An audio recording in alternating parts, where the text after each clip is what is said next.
Welcome to another edition of Research Fundamentals, coming to you from the Office of the Vice President, the Division of Research here at Florida Agricultural and Mechanical University. I'm excited and delighted today to be your international host, if you will, O.S. Lamar, because with me I've got SESTA.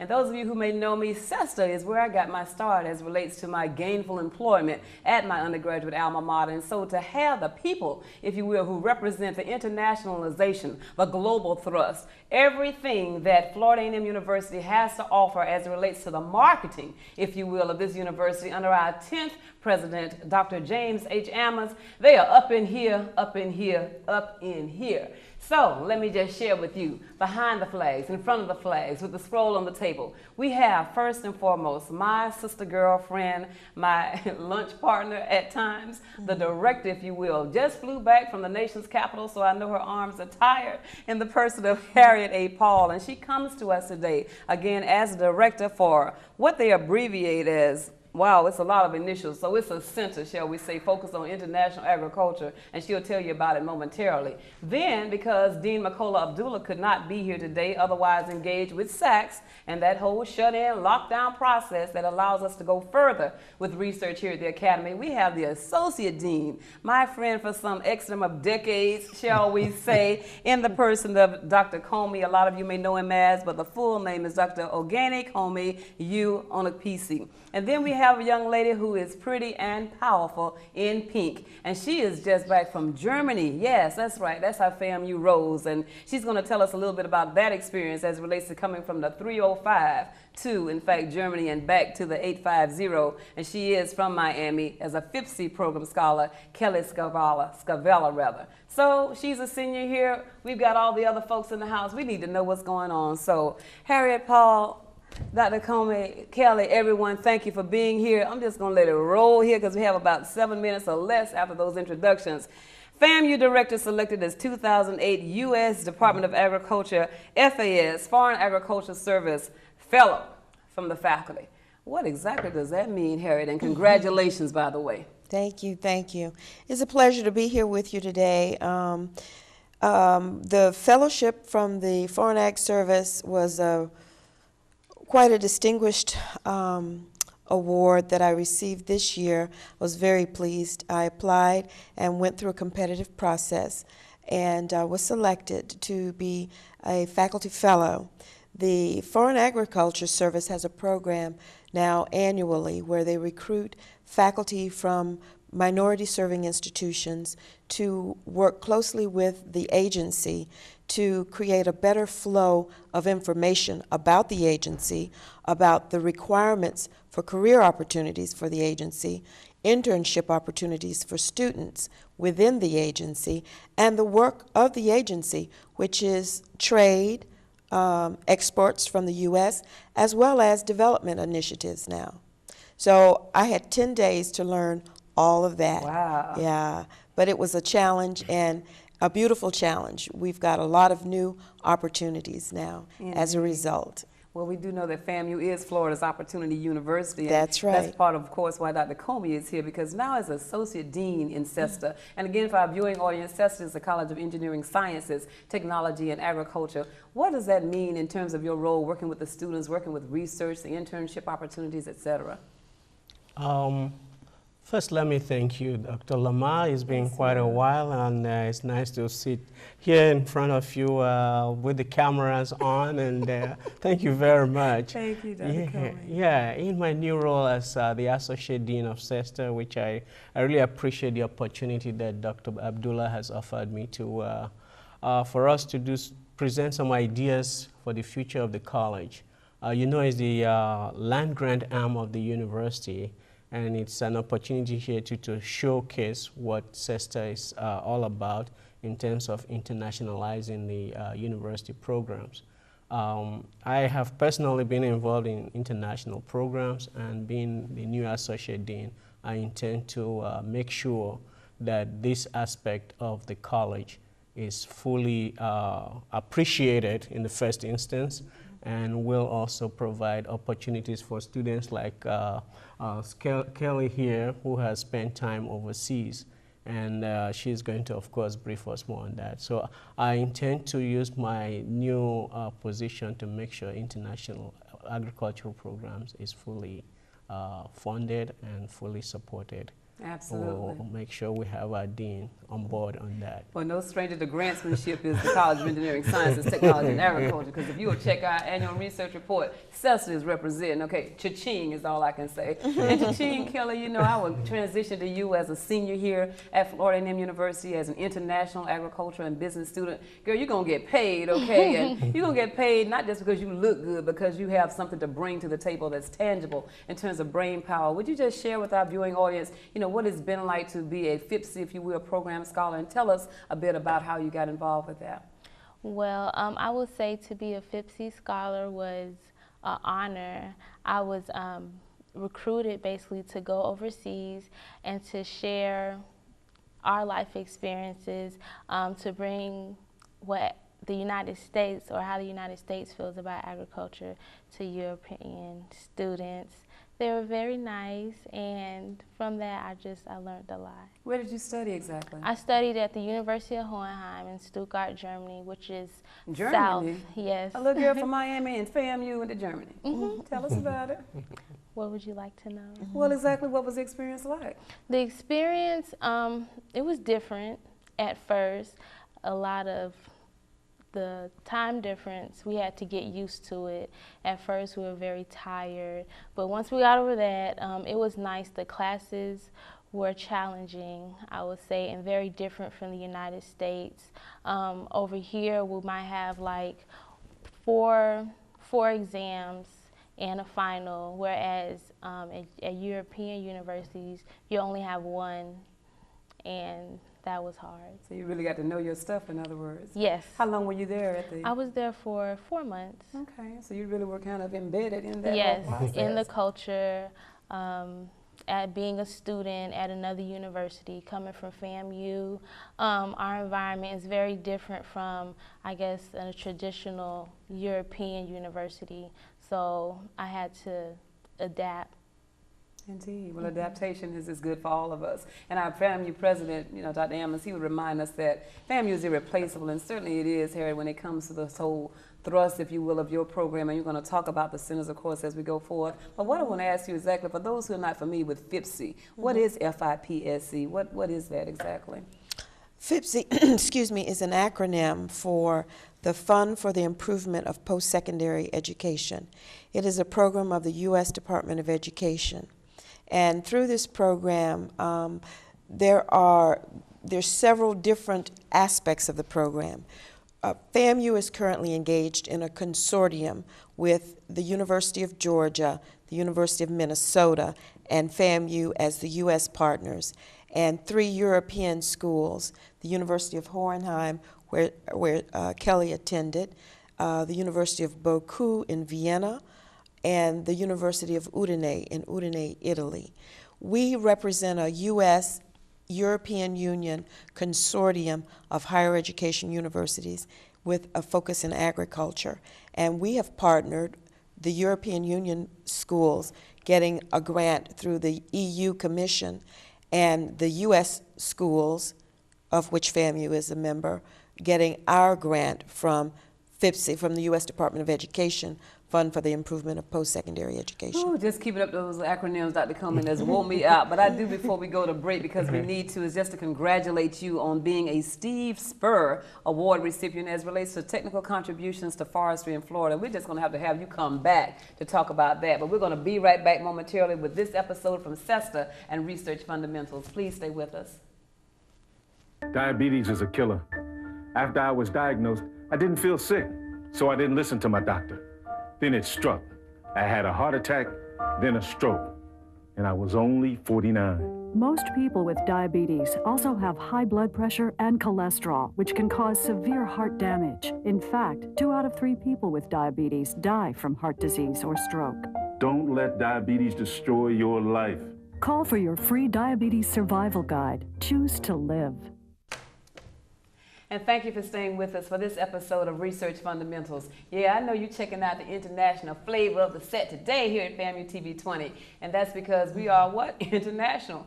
Coming to us this time, we have someone who's involved actually in a program that is international in scope as it relates to, shall we say, addressing, if you will, some of the drought issues that may plague peanut crops from Bangladesh and India. And we just welcome into the set back with our initial guest in the person of Ramesh, and I believe the last name is pronounced Katam. That's true. Katam, who is a research associate with the Plant Biotechnology Division of CESTA, again, the College of Engineering, Sciences, Technology, and Agriculture. So I want to start with, with you, Ramesh, in terms of what is some of the activities that you're engaged in with this project?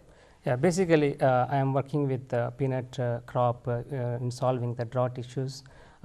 Basically, this peanut crop is grown in semi-arid tropics across the world, and in the United States, we grow in the southeastern parts of this country. This crop has been grown since they are in the drought-tolerant regions. They are fed with mostly on the rain-fed regions. So when they are rain-fed, when the drought is more, it is prone to get attacked with a fungus called aspergillus, and they get aflatoxin contamination. And this aflatoxin contamination will be causing problem to the human who consume this and causing aflatoxosis. So this aflatoxosis substance will suppress the immunity of the body, which causes AIDS even. And it will be so dreadful. So in order to have this problem solved, we have initiated a program to develop more drought-tolerant peanut genotypes, collecting the germplasm across the countries. We have initiated a program in Bangladesh and India, where we are working with several research institutions and universities, and we collect a lot of peanut germplasm that have different diversified drought-tolerant characteristics. And our objective is to identify drought-induced genes and proteins specific to the drought. So by identifying these genes, we will be able to introduce this particular gene in our popular cultivars, whereby enhance our drought-tolerant traits in US varieties and any varieties that are commercially grown worldwide. So I can have a peanut butter jelly sandwich and still be good to go. That's true. In coming days, yeah. And I'm not making light of it, Ramesh, but I mean, this is serious as far as Harriet, this coming with the USAID, and what is the collaboration that also goes on with the University of Georgia that allows FAMU to be engaged in this research? FAMU is a member of the consortium for the Peanut Collaborative Research Support Group. The Peanut Group is one of the major research units funded by USAID under their umbrella of collaborative research support groups, referred to by the acronym CRISPs. Florida A&M has been a member of the CRISP for the last 5 years, and the research headed by Dr. Sheikh, the PI, principal investigator, has been focused in Bangladesh with the University Bangladesh Agricultural University, and in India with Bangalore University and with Naranga Agricultural University. So the consortium is made up of a number of U.S. universities that work globally. Our focus is Asia, but there are other member institutions that work in Africa and in other regions where peanuts are grown. Indeed. Well, I do know here at Florida A&M University, I believe I've even had a guest here on Research Fundamentals, which indicated when you're a FAMU made, you are world ready. And Dr. Comer, you are international. You come from the motherland, as it were, the continent of Africa. But I know here at FAMU, you're also involved heavily with the students in terms of their research activities. And one such program I'm aware of has to do with FACE in terms of forestry and conservation education, a summer program that was conducted here at FAMU. Would you tell us a bit about that, please? The FACE program is aimed at high school kids, rising 9th graders to rising 12th graders. We bring them in for 3 weeks in the summer, particularly in June. And our initial focus was the Gadsden County, where we have a lot of minority students who live in a rural community and yet do not have appreciation for the natural resource and forestry around them. So one way was to begin to introduce them and expose these high school kids, especially from the 9th grade, so they can get an appreciation for the forestry and natural resource around them. Also, it was used as an objective to try to bring in some of the students when they graduate from high school into our 2+2 joint degree program in forestry and natural resource conservation. So FACE came out of, again, a USDA grant, a competitive grant we had in '98. So we have, this year we did the 10th anniversary, and it's become one of the oldest summer programs focused on high school students, especially minorities. This year we had about 9 high schools from Gadsden County, Jefferson County, and Leon County represented. One of the highlights this year was one of our former FACE program student was a research assistant as a counselor, because she's gone from 9th grade in the FACE program to becoming a FAMU student majoring in ag journalism.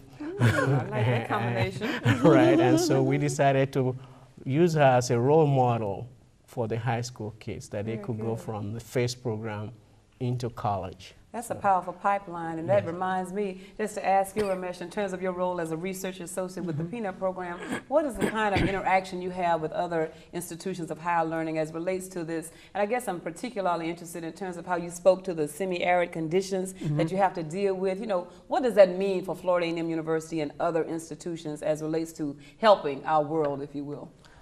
Basically, when I say semi-arid tropic regions, this crop is grown in those regions. There are several crops that are grown in those particular regions in US also. So I have interaction with several universities across these states. For example, in Georgia Tifton, we have a peanut research program by USDA. Department of Agriculture. So I have been collaborating with them and sharing the material and information in the biotechnology research. Very good. So, indeed, widespread kind of outreach effort, as it were. And you would think, you know, from Tifton, Georgia, again, you know, Bangladesh, India, like, wow, worlds apart. But really, the world is getting closer all the time. Harry, would you agree in terms of everything that's going on with these programs? Everything is connected. Life is a circle. And what happens in one part of the world affects the other. I would say the main benefit that we're hoping to achieve out of the peanut research that Dr. Sheikh is leading and Dr. Ramesh is assisting with, I affectionately use his first name as we do with Dr. Comey, is to overcome liver cancer, particularly in the developing world. Because when the peanuts are contaminated with aflatoxin, it is believed that it is associated with, and the population eat the contaminated peanuts, it's associated with liver cancer. Yeah, so we're hopeful to be able to have a direct health benefit in addition to the agricultural science benefit from the biotech research. We're also hopeful to have a direct health benefit as a result of the work that Dr. Sheikh is doing. Research is fundamental. And Dr. Comey, that brings me back to you in terms of encouraging students who are looking for a major, perhaps in the ag sciences, you know, what do they have to choose from? And why even consider a major in SESTA maybe? Oh, it's critical to consider a major in SESTA. And as you've heard Harriet indicate, a lot of work that we do become international. My major is forest genetics, yet I've been able to travel around the world. We have projects all around. So whether you major, we have several options, from food science to agronomy to biotechnology to animal science. And of course, you've been aware of the vet tech program that we have now. So the opportunities are immense. And you can get a degree in public relations and still be in SESTA and carry on international programs, whether you're for USDA or USAID. So we encourage young scientists and young students, like Kelly mentioned earlier, to become part of SESTA. Indeed, and we want to thank you for that insight, and we're going to come back with even more of this, thanking Dr. Ramesh Khatam to tell us about the peanut droughts, and we'll still be back, so please stay with us here at Research Fundamentals. Millions of Americans suffer from poverty, but passionate people like you can do something about it. Join VISTA. You can teach teens how to mentor children at risk, recruit volunteers to feed the hungry, or help homeless veterans find shelter and employment. AmeriCorps Vista has more than 6,500 opportunities for you to help fight poverty. Go to AmeriCorps.gov or call 800-942-2677. Thank you, viewing audience, because we're still continuing with CESTA, and this time we're really focusing on the Center for International Agricultural Trade, Development, Research, and Training from the Office of International Agriculture. And in that regard, we have on the set with us now, to my far left, Dr. Violetka Salova, who today is in a role of a mentor advisor with the FIPSI that we talked about earlier, as well as our international exchange student all the way from Italy, Alice Orlando. And I just want to welcome you all as you join Ms. Paul here on the set. And really want to start with you, Alice, if I may, in the middle, because you're here with us as a FIPSI scholar. Would you tell us about your experience as it relates to international agricultural programs? Yes, this is a great experience for me. I can do a lot of practice here, both in the lab and in the field. At University of Udine, we have several labs that deal with study of grape wines. So here I have the possibility to study the same thing, but with a different environmental and social context. Absolutely. So Dr. Salova, how does this all come to be with your role as an advisor? It was a great pleasure and of course great challenge to host. Thank you to the grant that our international agriculture program acquired through the US Department of Education. This opportunity to host these international students, I think it's a real prestige that my lab can be offering enough and very challenging and very competitive environment for these kids, because when they go back to their home countries, they need to report. Usually the exchange finish with when they conduct the research project under us, they have a research report to be completed. Of course, part of this report go for the reporting of the grant, but I think it's a great opportunity for the students to see our university from his research perspective.